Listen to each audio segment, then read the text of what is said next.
Hi friends, tasty నడగానా ఛానల్కి స్వాగతం అండి.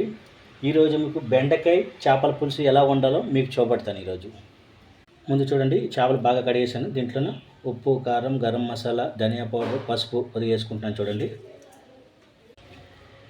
ఇదో చూడండి. ఇప్పుడు ముక్కలకి మసాలా కలిపి కొద్దిగా నేను నిమ్మకాయ జ్యూస్ వేసుకుంటున్నాను. చూడండి, నిమ్మకాయ పిండి, అలాగే అల్లం తెల్లి పేస్ట్. చూడండి, ఇంత అల్లం తెల్లి పేస్ట్ వేసుకుంటున్నాను.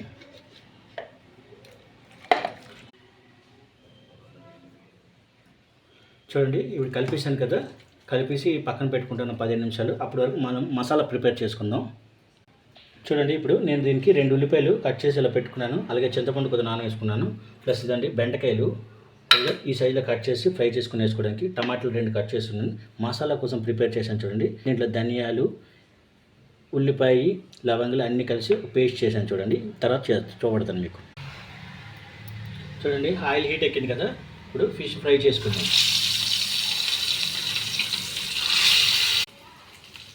చూడండి, ఫ్రై అయిపోయాయి కదా, ఈ ఫ్రై అయిపోయింది. ఇలా పక్కన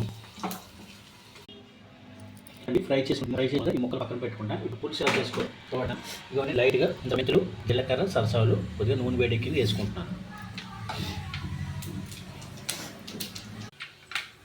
ఇదండి కట్ చేసుకుని ఉండగా ప్లస్ 3 పచ్చిమిర్చి వేసుకుంటున్నాను. గోల్డెన్ కలర్ వచ్చిన వరకు ఫ్రై చేసుకుంటున్నాను.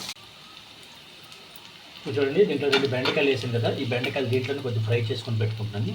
తర్వాత తీసేద్దాం కొద్దిగా. చూడండి, ఉల్లిపాయలు గోల్డెన్ కలర్ వచ్చాయి కదా, మనం ముందుగా చేసుకుని పేస్ట్ వేసుకుందాం. పచ్చివాసన పోయిన వరకు కొద్దిగా చేద్దాం. చూడండి, ఇప్పుడు మసాలా మొత్తం పచ్చివాసన మొత్తం పోయింది కదా, ఇప్పుడు దీంట్లోనే ఒక టమాటా వేసుకుంటున్నాను. టమాటా పేస్ట్ వేసుకొని కలుపుకొని కొద్దిగా మగ్గనిద్దాం. చూడండి, ఇప్పుడు లైట్గా ఇది మొత్తంలో పైకి వచ్చింది కదండి. ఇప్పుడు మీద ఉప్పు, కారం, గరం మసాలా ఇవన్నీ వేసి ఒక 2 నిమిషాలు మగ్గిస్తాను. చూడండి, ఈ కన్సిస్టెన్సీలో రావాలి. ఇప్పుడు నేను చింతపండు ఆల్రెడీ చేసుకుంది, ఇప్పుడు వేసుకుంటున్నాను. ఇందులో చూడండి, కొద్దిగా లైట్గా వాటర్ వేసుకుంటున్నాను. ఇప్పుడు ఇది మరగనిద్దాము, ఒక 5-10 మినిట్స్ మరగని. చూడండి, పులుసు మరుగుతుంది కదా, కొద్దిగా కరివేపాకు వేసాను అండ్ మనం ఫ్రై చేసుకున్న బెండకాయలు కూడా వేసాను. కొద్దిగా మరగనిద్దాం.